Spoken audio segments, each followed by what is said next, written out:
Excel is a useful tool that will save you time and effort.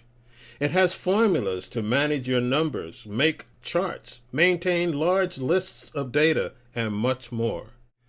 Let's start by getting to know your Excel spreadsheet. When you open Excel, what you see is called the workbook.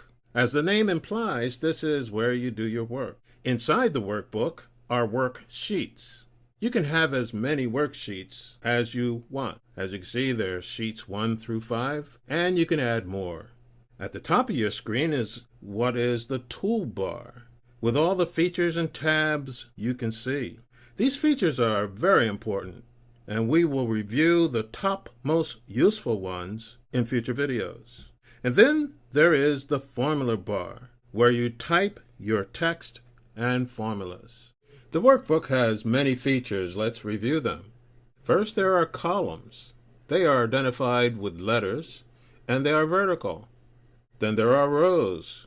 Rows are identified by numbers and are horizontal. At the bottom, there are sheet tabs. Tabs across the bottom of the page. At the top of the page, there is the name box. The name box tells you where you are in the workbook. As you can see, we are in column A, row 2.